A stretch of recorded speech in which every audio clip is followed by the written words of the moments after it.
आप सभी का स्वागत है वहीं अपनी हिंदी के ऑनलाइन क्लासों में कक्षा 12 विषय हिंदी साहित्य अध्याय संख्या 3 दोहे जिसके कवि रहीमदास जी हैं। ठीक है, आज यह अध्याय है ये अपना पूरा यहाँ पर हो जाएगा। ठीक है, 11, 12, 13, 14 और 15 पांच जो दोहे बचे हुए थे वो पांच दोहे हम यहाँ पर पढ़ेंगे। ठीक है, अगर आप चैनल पे नए हैं तो प्लीज भाइयों चैनल को सब्सक्राइब कर लीजिए, घंटे के निशान को प्रेस कर दीजिए और वीडियो देखते समय लाइक बटन को दबाना न भूलें और अंत में मुझे कमेंट करके जरूर बता दीजिए कि आपको यह वीडियो कैसा लगा। ठीक है, तो चलिए देखते हैं। और एक बात और, जो कवि परिचय है वह कवि परिचय आपको डिस्क्रिप्शन बॉक्स में कवि परिचय मिल जाएगा और कक्षा 11, कक्षा 12 विषय अनिवार्य हिंदी और हिंदी साहित्य के संपूर्ण वीडियो हैं, उनका लिंक है आपको डिस्क्रिप्शन बॉक्स में मिल जाएगा, वहां जाकर आप संपूर्ण वीडियो देख सकते हैं। ठीक है, तो चलिए। रहीमन पानी राखे बिनु पानी सब सून, पानी गए न उबरे मोती मानुस चून। रहीमन पानी, अब यहां पर देखिए पानी, पानी का मतलब होता है मान सम्मान, राखे में रखिए, बिनु यानी बिना, पानी सब सून, सून का मतलब होता है सुनसान, पानी गए न उबरे, उबरे का मतलब होता है उबरना। ठीक है, मोती मानुस चून। अब यहां पर देखिए, यहां पर श्लेष अलंकार है, वो भी मैं बता देता हूं बात को। पहले है यहां पर अनुप्रास और दूसरा है श्लेष। ठीक है, यहां जो पानी शब्द लिया गया है ना, इस पानी शब्द के तीन अर्थ हैं। यहां पर देखिए, पानी के अर्थ है पहला मोती के लिए चमक हो जाएगा। ठीक है, मोती आया है। दूसरा मानुष है, इसके लिए हो जाएगा मर्यादा, मान सम्मान। और चून का अर्थ होता है, तीसरा अर्थ होता है साधारण जल, साधारण जल। ठीक है, अब देखिए यहां पर क्या कवि रहीमदास जी कहते हैं। प्रस्तुत पद में रहीमदास जी पानी के महत्व को प्रतिपादित करते हुए कहते हैं कि हमें पानी को हमें बचाकर रखना चाहिए और पानी का हमें क्या करना चाहिए, संरक्षण करना चाहिए। क्यों? क्योंकि पानी के बिना चारों तरफ सब क्या हो जाएंगे, सुनसान हो जाएंगे। इसलिए पानी की हमें क्या करना चाहिए, हमें देखभाल करनी चाहिए, उसे बचाकर रखना चाहिए। क्यों? आगे बताया है कि पानी का महत्व किस प्रकार से है। जिस प्रकार से मोती है, जिस प्रकार मोती है वह पानी में रहकर ही अपनी चमक, अपना सौंदर्य बनाता है। अगर पानी नहीं रहेगा तो मोती की जो सुंदरता है वो सुंदरता नहीं बन पाएगी। ठीक है, पानी अगर है तो मनुष्य के पास मान सम्मान अगर है, इज्जत है, तो सब उसका मान सम्मान करेंगे, वरना उसकी कोई मान सम्मान नहीं करेगा। तो और चून, साधारण जल और चूने, साधारण जल चून आटे में मिलाने के लिए साधारण जल का प्रयोग किया जाता है। जब तक हम उसमें साधारण जल उस आटे में नहीं मिलाएंगे तब तक वह हम खाना नहीं खा सकते हैं। इसलिए पानी शब्द के यहाँ पर तीन है अर्थ यहाँ पर लिए गए हैं। तो पानी का महत्व यहाँ पर कवि रहीमदास जी ने यहाँ पर बताया है। ठीक है, तो इस प्रकार से इसकी व्याख्या देखी है। अब यहाँ पर भाषा कौन सी हो जाएगी, वही भाषा यहाँ पर देखिए, ब्रज भाषा यहाँ पर हो जाएगी, ब्रज भाषा। ठीक है, तत्सम तद्भव शब्द, तत्सम तद्भव शब्द कथन शैली हो जाएगी, कथन शैली। ठीक है, अनुप्रास और श्लेष अलंकार है, चमक, मर्यादा और साधारण जल। अब देखिए 12वां, प्रीतम। प्रीतम का अर्थ होता है प्रिय, परमात्मा या इष्ट देव। छवि, छवि का मतलब होता है शोभा, छवि का मतलब ये शोभा न लेकर आप ले लेना, छवि का मतलब होता है रूप। नेनन आंखों, बसी, बसी हुई, पर यानी दूसरे, छवि के मतलब वही रूप। कहा मीन्स कहा, समाय मीन्स समाये। भरी सराय, भरी हुई धर्मशाला, भरी हुई धर्मशाला। लखी, लखी का अर्थ होता है भाई देखकर, पथिक, राहगीर। आप फिर जाए, आप फिरी जाए, फिर से लौट जाता है, फिर से लौट जाता है। ठीक है भाई, इस प्रकार से इसकी देख ली। अब यहां पर इसमें अलंकार बता देता हूं, यमक और दृष्टांत इसमें अलंकार है। अभी यमक क्यों है? क्योंकि छवि और छवि आने से यमक अलंकार है। वो दृष्टांत पहली यह बात है, फिर इसको समझाने के लिए आप दूसरी बात बताइए। देखिए क्या है, प्रस्तुत पद में रहीम दास जी वर्णन करते हुए कहते हैं कि अपनी आंखों में जब एक इष्ट, एक परमात्मा की छवि, तस्वीर अपने आंखों में मौजूद रहती है, हम एक ईश्वर पर ध्यान देते हैं, एक इष्ट की आराधना करते हैं, भक्ति करते हैं, पर छवि कहां समाये? तो अपनी इन आंखों में दूसरे का रूप, दूसरे का सौंदर्य अपनी आंखों में नहीं समा सकता है। उसी की सुंदरता है वो अपनी आंखों में समाई हुई रहती।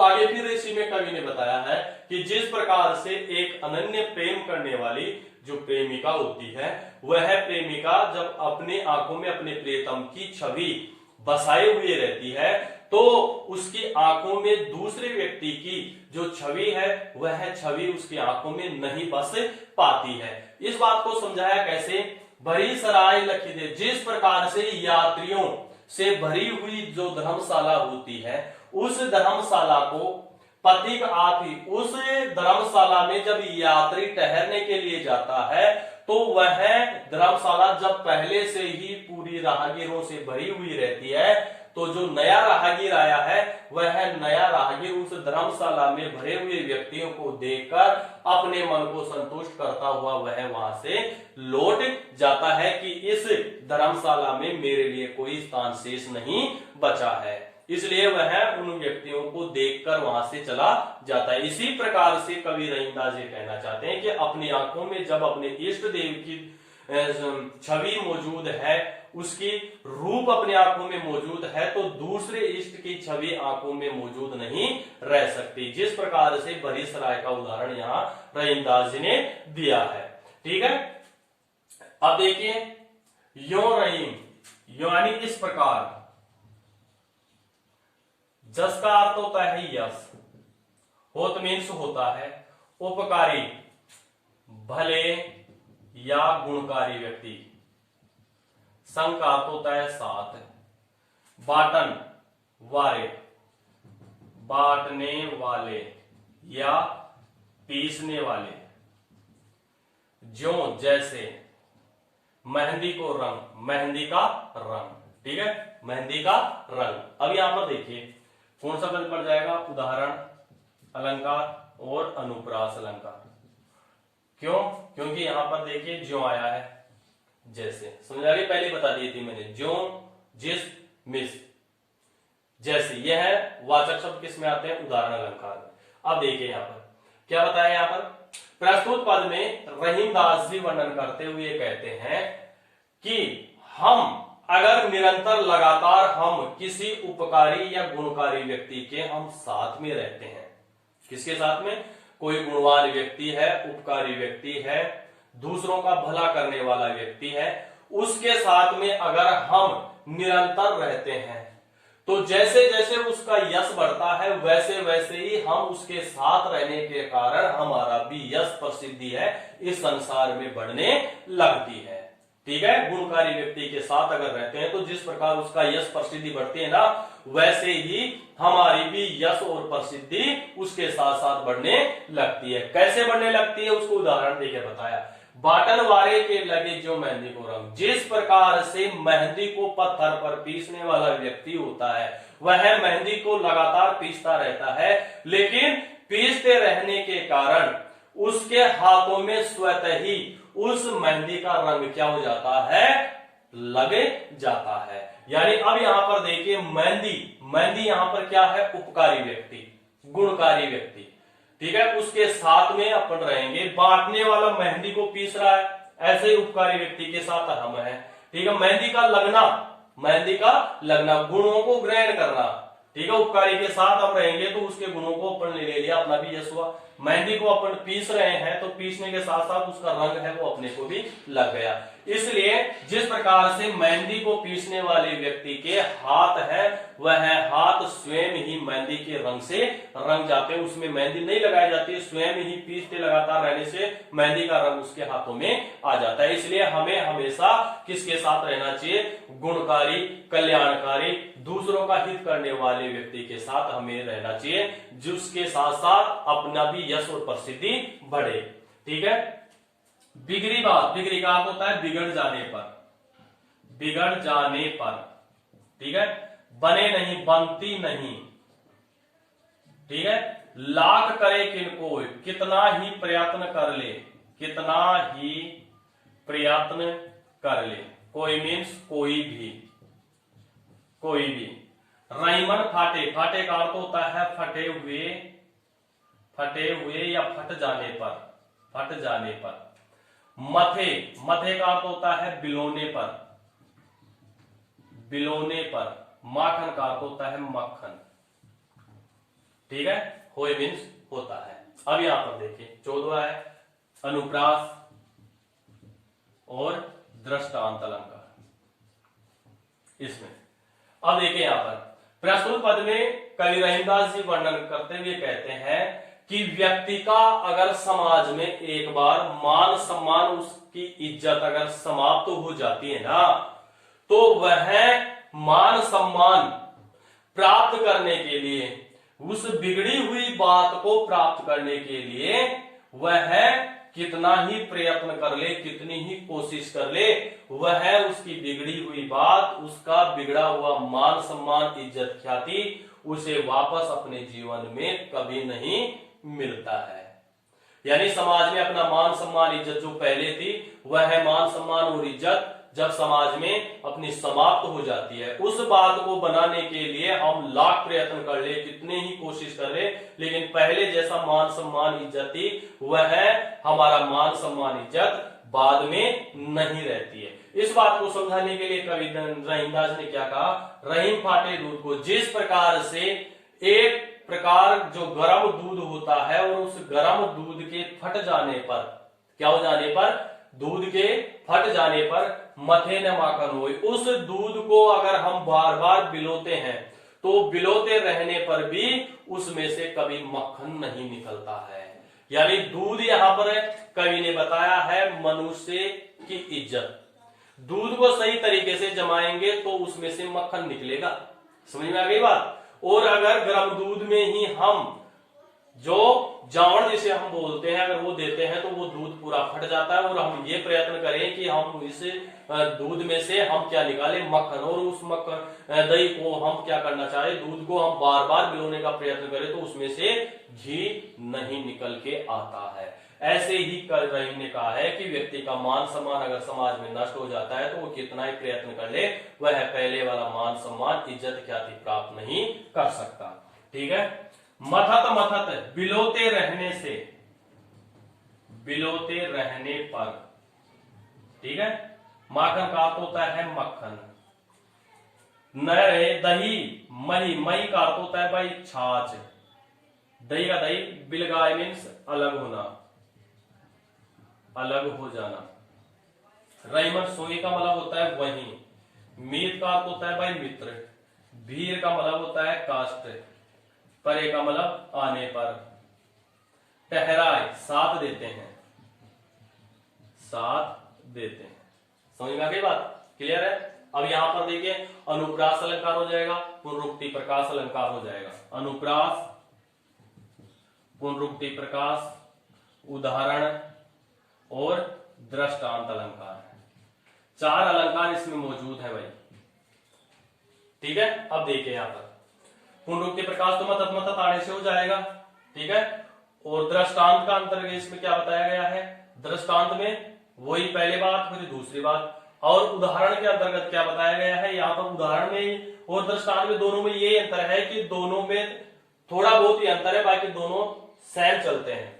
अब मही बिलगाय को इसी बात को इसने कैसे समझा दिया है, वो ही किसके माध्यम से बताया है, दही और मक्खन के माध्यम से बताया है। अब यहां इसकी व्याख्या देखते हैं। मदद मतद माखन रहे दही मही बिलगाय। प्रस्तुत पद में रहीमदास जी वर्णन करते हुए कहते हैं कि हम बार बार बिलोते रहने पर, यानी जो दही होता है उस दही को अगर हम बार बार लगातार हम बिलोते रहते हैं, दही मही बिलगा, तो उस दही में से बार बार बिलोते रहने से छाछ उसमें से क्या हो जाती है, अलग हो जाती है। उसमें से क्या हो जाती है, छाछ अलग हो जाती है और उसमें से मक्खन अलग हो जाता है। यानी बार बार हम किसको बिलो रहे हैं, दही को बिलो रहे हैं। दही को बिलोते रहने से हम क्या देखते हैं कि जो मक्खन होता है वो मक्खन ऊपर आ जाता है और उस मक्खन को हम बाहर निकाल लेते हैं, और जो छाछ होती है वो छाछ हम उसमें से अलग कर लेते हैं। अब देखिए, रईमन सोही मीत है बही पीर। अब यहां पर इस चीज को और समझ लीजिए आप कि जिस प्रकार से दही है वो कितने बिलोते रहने पर, अपनी माँ होती है छाछ बिलोती है, कितनी देर लगाती है, इतनी देर वह संघर्ष करने के बाद में भी उसका छाछ का साथ नहीं छोड़ता और मक्खन में भी कुछ ना कुछ अंश छाछ का जरूर मिला हुआ रहता है। समझ में आ गई? तो कितना कष्ट सहन कर रहा है वो, कितना दुख सहन कर रहा है, तब जाके वह धीरे धीरे छाछ से अलग होने का प्रयत्न करता है। नहीं, जब अपने आप वह कभी अलग नहीं होता है। ऐसे ही रईमन सोई मीत है, ऐसे ही वही मित्र होते हैं, ऐसे ही वही मित्र होते हैं भीर परे कह रहा है। जो विपत्ति आने पर, कष्ट आने पर वह हमेशा क्या देते हैं, साथ देते हैं। कितनी ही चोटों को सहन करते हैं लेकिन फिर भी वह अपने दोस्त का, अपने मित्र का साथ कभी नहीं छोड़ते हैं। जिस प्रकार से दही को बार बार बिलोते रहने से उसमें से मक्खन है वो बाहर निकलता और छाछ उसकी अलग रहती है, लेकिन फिर भी मक्खन में क्या मिली हुई रहती है, छाछ थोड़ी मिली हुई रहती है। इसी प्रकार से इतने संघर्ष, इतने कष्ट सहन करने के बाद भी छाछ और मक्खन का, दही का अपना एक सामंजस्य बना हुआ रहता है, वह अपनी मित्रता कभी नहीं छोड़ते। इसी प्रकार से विपत्ति के समय में किसी दोस्त का हम साथ नहीं छोड़ते और उसका हमेशा साथ देते हैं, तो वही हमारे सच्चे मित्र होते हैं। ठीक है, इस प्रकार से इसका विशेष हो जाएगा। वही सब में यहाँ पर ब्रजभाषा तत्सम तद्भव कथन शैली और अनुयायी अलंकार मैंने यहाँ पर बता ही दिए हैं। ठीक है भाई, तो इस प्रकार से आज अपना रहीमदास जो पाठ है अध्याय संख्या 3 वह पूरा होता है।